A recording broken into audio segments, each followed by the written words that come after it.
Don't tell them that, Robert. Yes. Don't tell people what you know. Right. Keep them poor. So my father was the head of education, PhD, all that stuff. I go home and ask him, said, why don't we learn about money in school?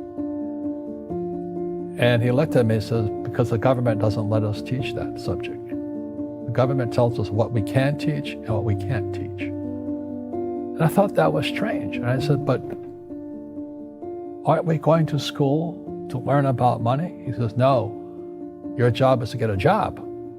I said, but you get a job to earn money. He goes, no, you're supposed to just get a job. And I went, no. Isn't the purpose of a job to earn money? He goes, you're correct. I said, so why don't I just learn about money? I can skip the job part, you know? And he got flustered and he said, if you want to learn about money, why don't you ask your best friend's father about money? And I said, why? That's Mike. So why ask him? He says, because Mike's father is an entrepreneur. And I said, what are you? He says, I'm an employee. I'm a government employee. I went, oh, what's the difference? He says, the difference is an entrepreneur must know about money, or they're no longer entrepreneurs.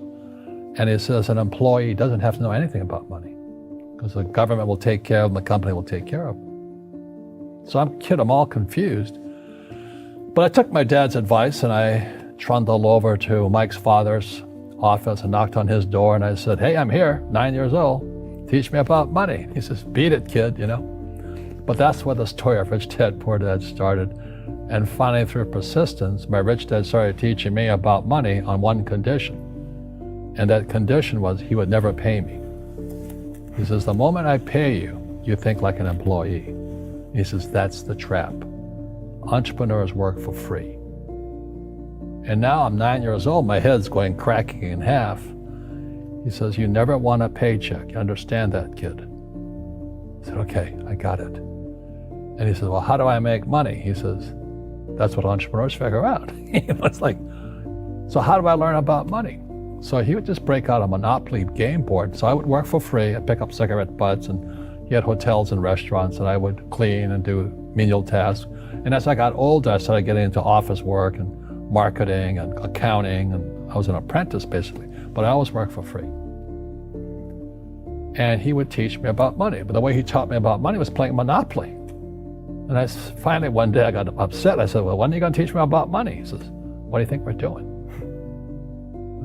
We're playing Monopoly. He goes, no. What do you think we're doing? We're playing Monopoly. He says, what do you think we're doing? So I don't know. I'm teaching you about money. And then that's when, you have one green house. He says, there's many formulas for great success in money. There's thousands of them, but one of the best ones is found on the game of Monopoly. It still is today. 4 green houses, 1 red hotel. I said, what? He says, one of the greatest ways to acquire great wealth is playing Monopoly in real life. 4 green houses, 1 red hotel. But is that all there is? He goes, that's it. And he says, what do you think I'm doing? And I went, I don't know. So then he took me out and he showed me his greenhouses. And 10 years later, when I was 19, I was now in school in New York, and I come back to Hawaii, and Rich Dad had bought the biggest piece of land smack dab in the middle of Waikiki Beach. And when you go to Waikiki Beach today, you'll see the Hyatt Regency Hotel. That was his hotel. Just like the game of Monopoly. Just like the game of Monopoly. Acquired assets and they became bigger assets. He just kept what's called an assemblage, because that property wasn't that big at the time. So he had to buy out all the small guys. Because Waikiki was a little dirt water little town. So he'd buy out this shop owner, buy that shop owner. And it took him a while, but he finally assembled this large piece of property. And then he and Hyatt put up this giant hotel. It just sold for $800 million. So that's how I learned about money.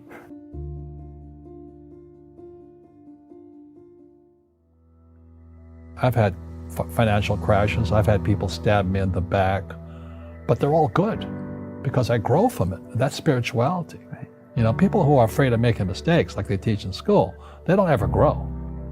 because spirituality is there's good and there's bad, there's right and there's wrong, there's up and there's down. Most people only want to be right, they only want to be positive. Well, you can't have that. That's not reality. Well, I wasn't poor by most people's standards, but I came from a family with a poor attitude, if you know what I mean. Because rich, poor, middle class, poverty starts with a fundamental attitude. Poverty is passed on. It's taught in your families. And middle class is taught in families. And so the people right now who are sitting at home, who are struggling financially or worried about money or unhappy, they may be making a lot of money, but unhappy with what they're doing, it was probably taught to you. You know, your superego was taught, get a job, work hard, or you'll never be rich, or the rich are evil, or whatever. The school system will never teach you about money. The school system was designed to teach you to be an employee, which is important, or a doctor or a lawyer, a specialist, but never about money. And what most people lack is real business knowledge, like accounting, like debt, like taxes. You got to know that stuff, but they don't teach it in school to anybody. So, and then when people ask me, how did your rich dad learn this when your poor dad, a PhD, didn't? And the answer is very simply, my rich dad, who's my best friend's father, his father died when he was 13. So his rich dad had this family business at 13 to run. So he had to drop out of school, which was his blessing. There's blessings, and sometimes the blessing doesn't look like a blessing, but it turned out to be a blessing. And then his teachers became his bookkeeper, his accountant, his attorney, his banker, his real estate agents. So he has what I call real teachers, not these fake teachers in school. You see, most teachers in school, they're out of ethics. They teach subjects they themselves don't practice. I asked the teacher, I said, I'm in my third year of calculus now. It was called strength of materials. I said, am I ever going to use this stuff? He goes, no. I said, why do you teach it? He says, because I get paid. I said, do you ever use it? He goes, no. And that's why, you have to, in life, one of the things I suggest to people, you got to find a real teacher versus a fake teacher. And a fake teacher is somebody who doesn't do what they teach. And a real teacher is doing what they teach every day. So my accountants, my attorneys, they're in it every single day. That's how I learn, because every day I'm solving problems in my business. So I have accountants and attorneys and bankers and all these people on speed dial because I'm solving problems with my team. I see you giving this knowledge out, and yeah. Do the rich people cringe and say, don't tell them that, Rob? Yes. Don't tell people what you know. Right. Keep them poor.